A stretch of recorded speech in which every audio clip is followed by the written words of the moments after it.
Alright, so welcome back to the dash of the 928. I've just put this back in, and that was not easy. It's hard by yourself. I've put it in because I just wanted to see how things might lay out.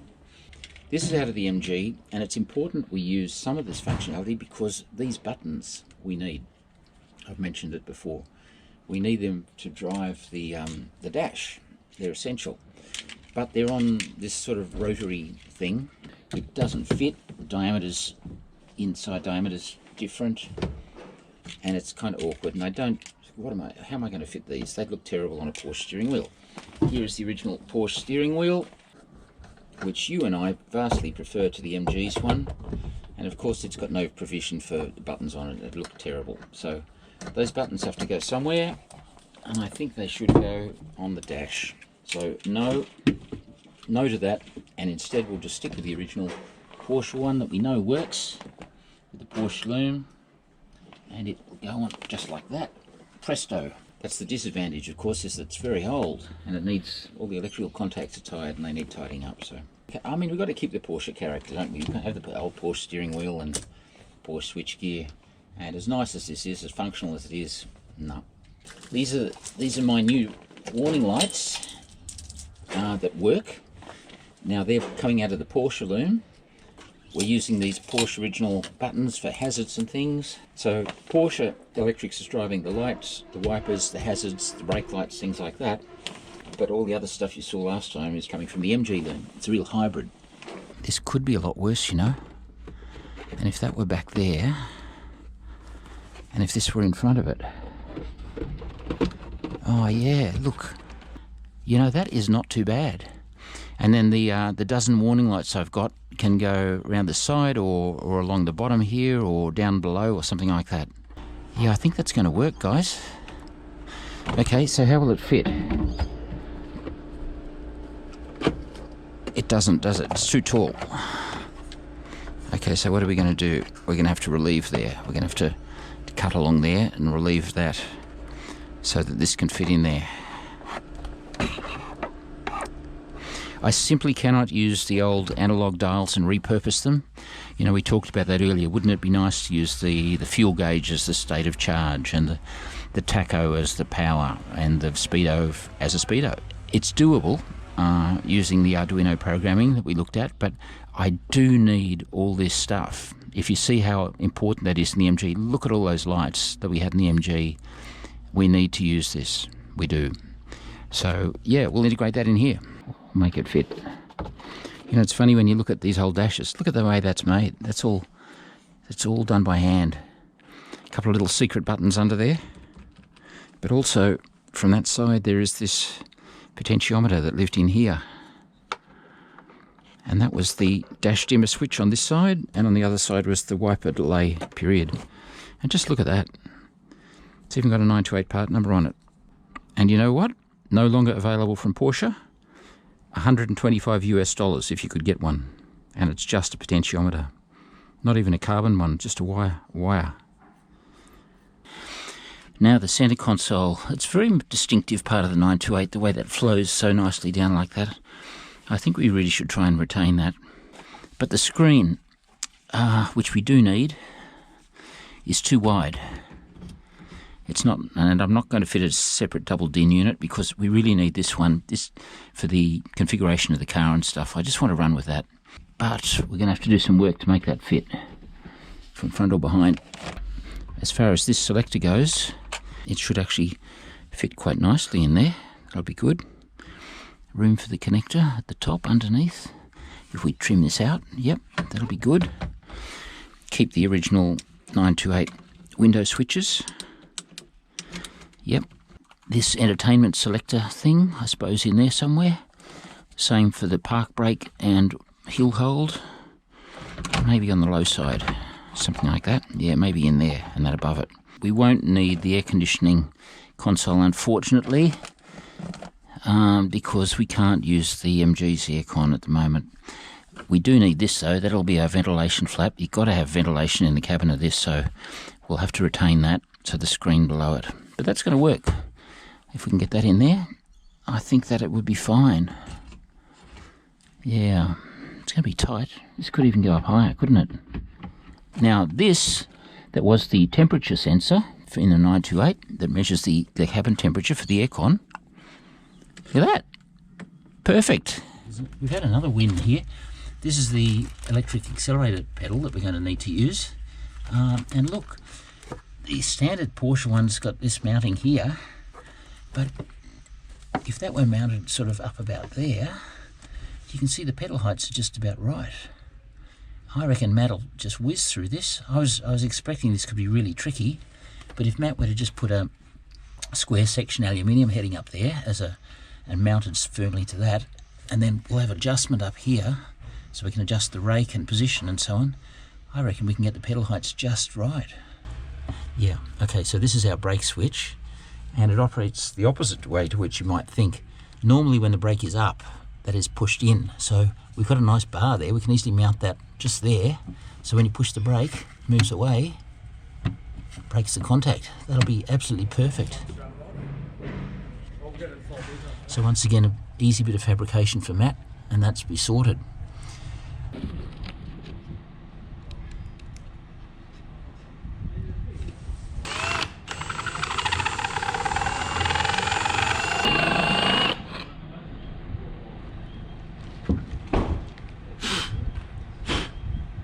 I've actually only got 10 warning lights coming out of the Porsche electrical system, but I've got a few more, so I've got 10 that I actually need, 12 holes in the dash. I've got 14 different globes, so I think I might find a use for the skull and crossbones and a little fuel bowser. Now comes the much harder problem, getting that in there. It's all about having the right tools. See, that's not a drill. That's actually a relieving grinder.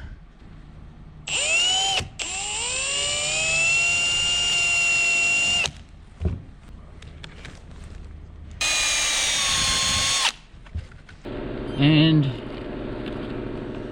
done. Even going there, like that. Yep, that's good. And this fella, okay, I've even got the holes right for that one in there. And then the screen at the top. Okay, and auto hold down there. You wouldn't think these cars are like 40 years apart in their design philosophy, and yet with the right escutcheon plate, it's a good word, isn't it? Escutcheon, with the right plate on the front, it could look quite nice. Okay, so hold it. This is something we don't want to damage if we can avoid it. No, I'm pretty good with this. I bet you are.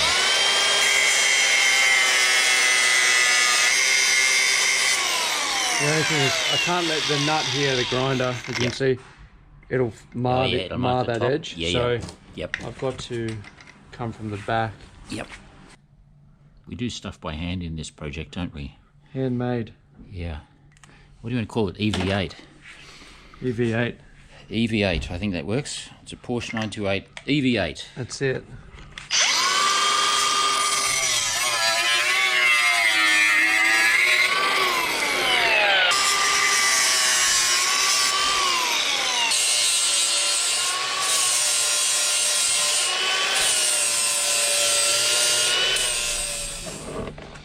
Right, I'll just show you what we're doing around the back here. These are the brakes out of the back of the MG. That's the rear calipers, complete with the electronic parking brake mechanism. Now, it would be very good if we can use this parking brake mechanism because it integrates with the computer in the MG. So, for example, if you want to charge the car, you park it, switch it off, put it in park, and it needs a signal back to the computer to say it is in park, otherwise it won't let you charge because they don't want the car rolling away. So it'd be nice to integrate this mechanism, but on the other hand, I don't want to use these whole calipers, even if we could find a way to make them fit, because compared to the Porsche ones, they're a bit puny, you know. That rotor's only about 8 mil wide, whereas the Porsche one, it's got, you know, ventilated huge brake rotors that are about 20 mil wide. So why would you take off good quality Porsche brakes to put on puny MG ones? It's only designed for a little lightweight SUV.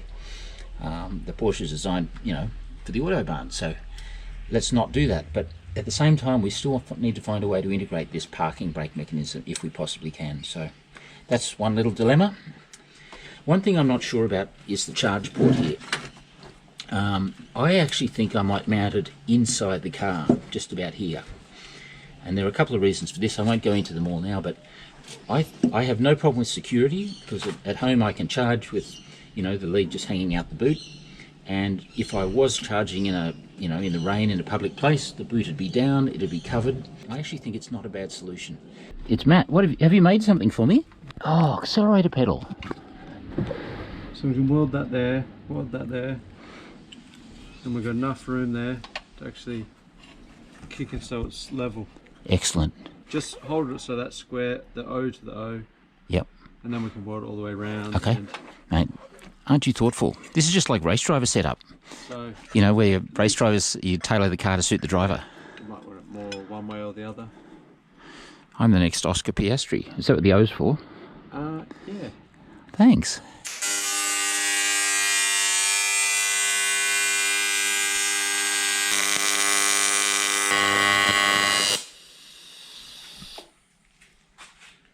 Okay. Here we go.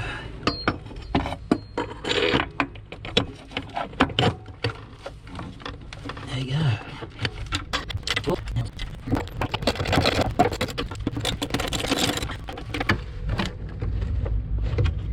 It's quite a short throw throttle. Well, you don't really need to heel and toe in an electric car, but that is perfect.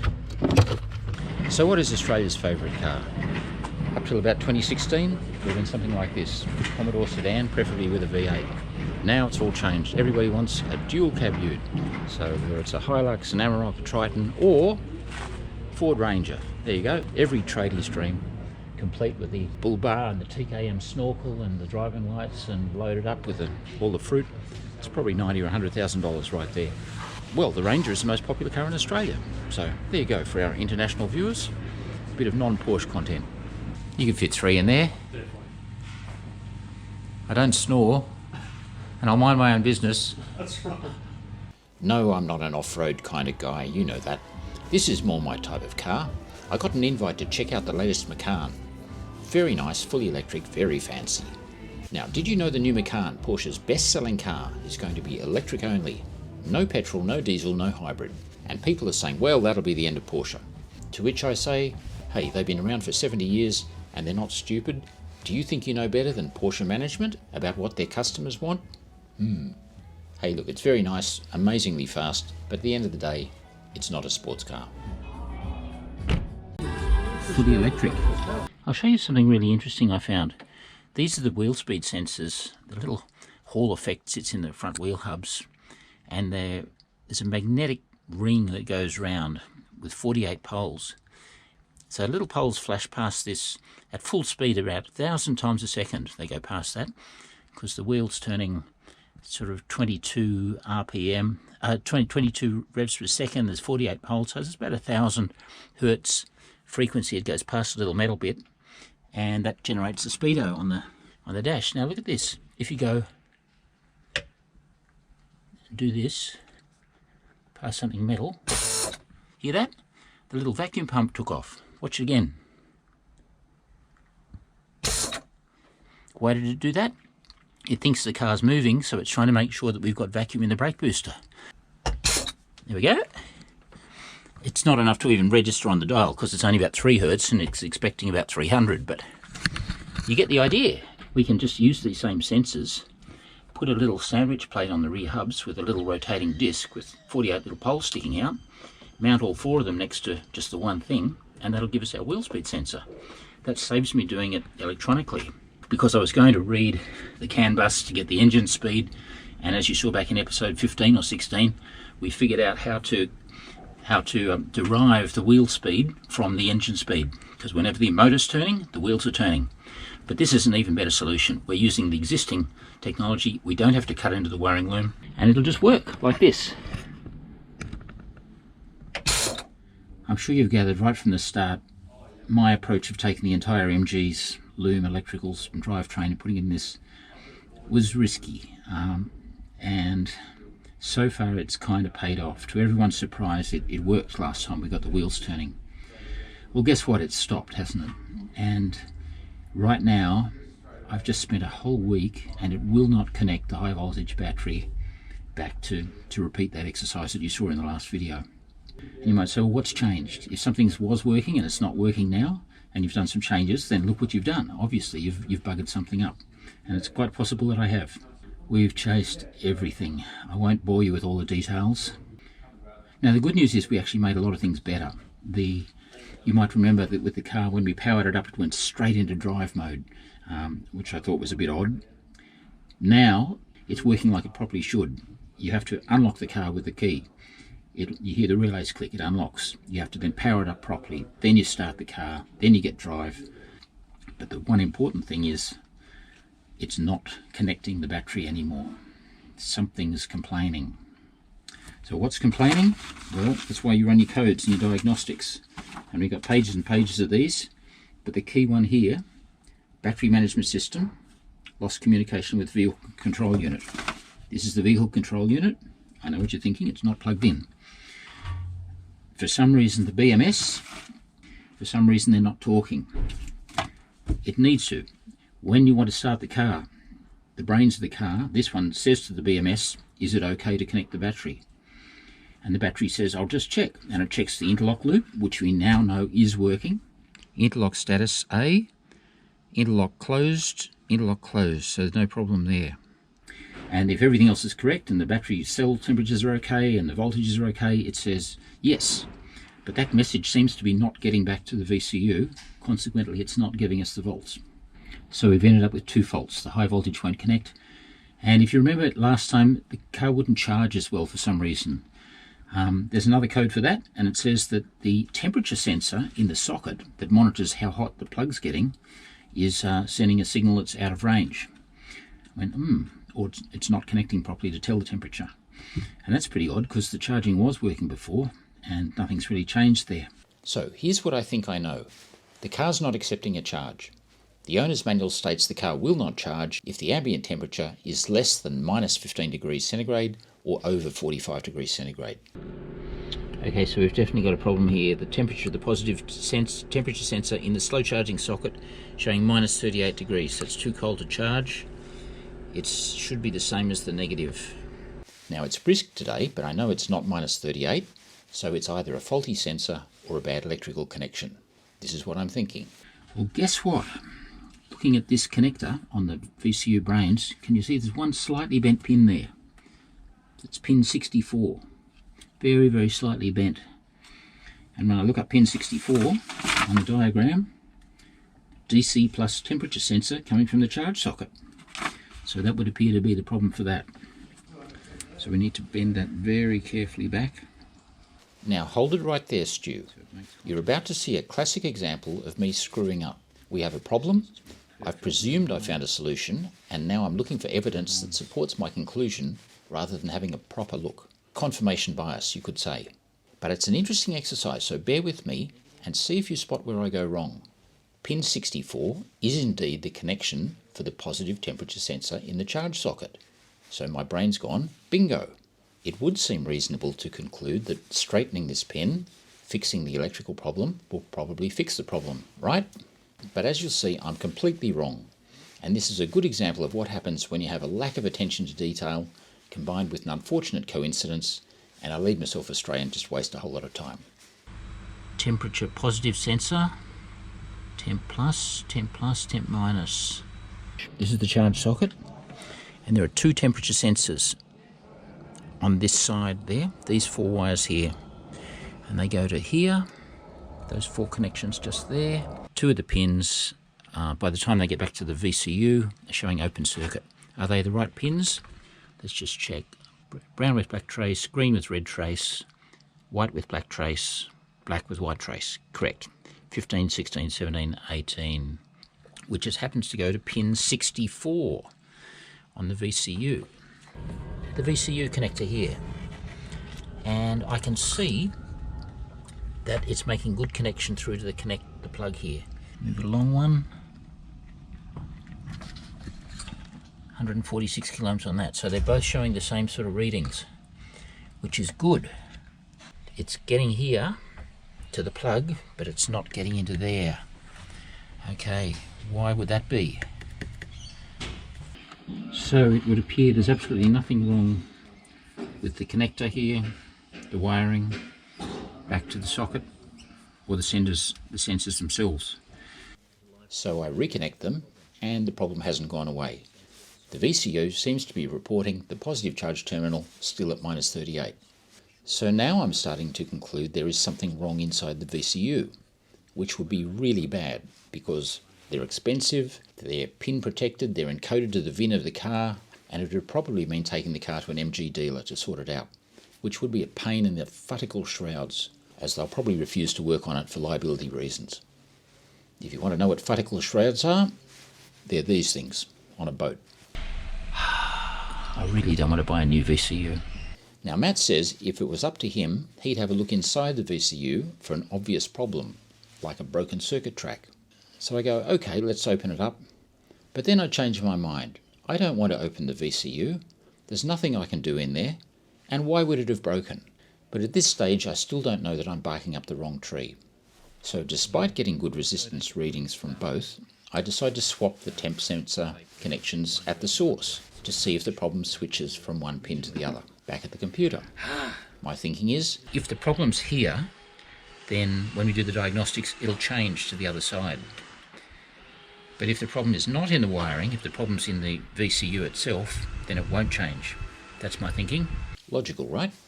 And then I discover that even if I disconnect the plug so neither sensor is connected, I'm still getting the same temperature readings at these sensors. What the fridge magnet's going on?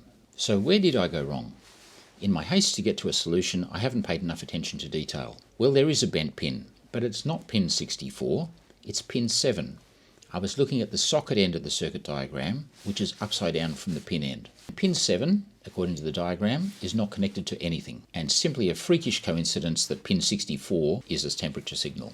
Secondly, because I'm unfamiliar with the car, I didn't realise there are 4 temperature sensors, 2 on the high-speed DC charger and 2 on the slow charge socket. The fault is not coming from the VCU at all, and if I'd paid attention, I'd see that it's coming from the OBC, the onboard slow charger.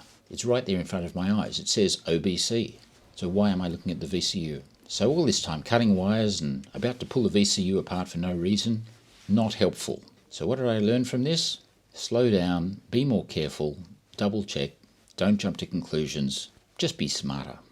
By this stage you're probably thinking what a crazy idea it was to take this whole MG's circuitry. Why don't they just go the usual route of put Tesla motor in and buy aftermarket bits and keep it simple? Well, if I can't fix these 2 problems, then you'll be right. Here I'm going to show you an example of why you can never assume anything. I've got a circuit diagram here, I've got socket connections here that match this perfectly, and I've got 2 temperature sensors in this slow charging socket here. Now these 2 sensors send their temperature signals back to the charger there, the OBC. These are the 4 leads that lead to the sensors here. Now, each one's got a positive and a negative. Now, you might think that the red ones are the positives and the black ones are the negatives. In fact, that's not the case. They're positive, negative, positive, negative. Does that do your head in? Did my head in? It sort of flies in the face of everything you're taught electrically. Let me show you graphically. This is the good sender. This one, if you like. We'll send that to there. And you can see we get a valid reading. If we take the signal out of the other sender and send it to the negative side, we still get a valid reading. Conclusion, both these senders are working fine. If we take the signals out of these and send them to the other side, the right-hand side, no, it makes no difference. And from the other good sender, predictably, no difference. Therefore, there's a problem between this and where it's heading, over there to the charger, the onboard charger. So having established that the senders are fine, let's see what the resistances are back here. 155 kilo ohms and 157, perfectly valid readings. Okay, no problem getting to here. Problems in here. Damn. Well, that was all a bit depressing, wasn't it? But it gets better. I found an expert. I found somebody that knows these cars, somebody that can help me fix this high voltage disconnect problem and the charging problem. Alex came around today, had a look. He says, everything you've done's good, the car should work, but we have a plan. And that'll eventuate, no doubt, in the next episode. In the meantime, though, to finish on a more positive note, I've got something to show you. Check this out. Porsche dash. A nice combination of 40-year-old technology and 5-year-old technology right there.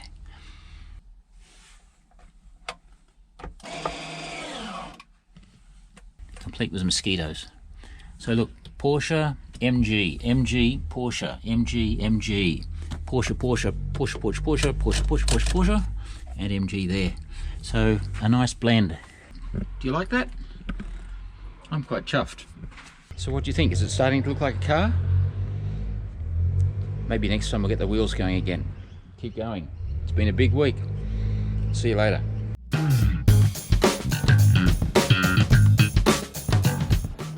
Oh hey, you made it right through to the end of the video. Congratulations. Thank you for watching. If you like what you see, please share it with your motoring friends. And above all, click the little subscribe thing down here so you can see the latest videos when we bring them out, hopefully each week. I look forward to seeing you soon.